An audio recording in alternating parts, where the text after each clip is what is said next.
আসসালামু আলাইকুম বন্ধুরা, কেমন আছেন সবাই? আশা করি সবাই ভালো আছেন। আমি আবারও নতুন আরো একটি ভিডিও নিয়ে আপনাদের মাঝে চলে আসলাম। আজকের ভিডিওটা একটু অন্যরকম। আশা করি ভিডিওটি সবার ভালো লাগবে। ভিডিওটি শেষ পর্যন্ত সবাই আমার সঙ্গেই থাকবেন। আর ভিডিও শুরুতে সবার কাছে আমার একটাই অনুরোধ, যারা আমার চ্যানেলের নতুন দর্শক আছেন, তারা অবশ্যই দয়া করে আমার চ্যানেলটি সাবস্ক্রাইব করে পাশে থাকা বেল আইকনটি বাজিয়ে দিবেন। আর যারা আমার ফেসবুক পেজ থেকে ভিডিওটি দেখতেছেন, তারা অবশ্যই দয়া করে আমার ফেসবুক পেজটি ফলো করে দিবেন। আর ভিডিওটি ভালো লাগলে লাইক কমেন্ট করে অবশ্যই আপনার মূল্যবান মতামত জানাবেন। সেই সাথে ভিডিওটি শেয়ার করে আপনার বন্ধুদেরকেও দেখার সুযোগ করে দিবেন। বন্ধুরা, আমি এখন আছি সংসদ ভবনের ঠিক সামনে মানিক মিয়া এভিনিউতে।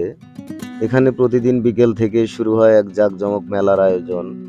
বিশেষ করে ছুটির দিনগুলোতে আরো জাঁকজমকভাবে জমে ওঠে এই মেলার আয়োজন। আমি আজকে আপনাদেরকে দেখানোর চেষ্টা করব এই মেলার স্টলগুলো এবং কি কি পাওয়া যায় এই মেলাতে। প্রতিদিন রাজধানীর বিভিন্ন প্রান্ত থেকে ছুটে আসে এখানে অনেকেই। তো বন্ধুরা, আর কথা না বাড়িয়ে চলুন মূল ভিডিওতে যাওয়া যাক। আমরা একটি মেলা প্রাঙ্গণটা ঘুরে ঘুরে দেখব এখানে কি কি পাওয়া যায়। এবং ঘোড়ার গাড়িগুলো আমরা একটু দেখব এখানে। এখানকার সবচেয়ে বিশেষ আকর্ষণ হচ্ছে ঘোড়ার গাড়ি। তো চলুন মূল ভিডিওতে যাওয়া যাক।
বন্ধুরা, মানিক মিয়া এভিনিউ থেকে এই ছিল আজকের ভিডিওটি কেমন লাগলো অবশ্যই লাইক কমেন্ট করে আপনার মূল্যবান মতামত জানাবেন। আর আবারও সবার কাছে আমার একটাই অনুরোধ, যারা আমার চ্যানেলের নতুন দর্শক আছেন তারা অবশ্যই দয়া করে আমার ইউটিউব চ্যানেলটি সাবস্ক্রাইব করে পাশে থাকা বেল আইকনটি বাজিয়ে দেবেন। আর যারা আমার ফেসবুক পেজ থেকে ভিডিওটি দেখতেছেন তারা অবশ্যই দয়া করে আমার ফেসবুক পেজটি ফলো করে দিবেন। তো বন্ধুরা, দেখা হবে আবারও নতুন কোনো ভিডিওতে। সে পর্যন্ত সবাই ভালো থাকবেন, সুস্থ থাকবেন। আল্লাহ হাফেজ।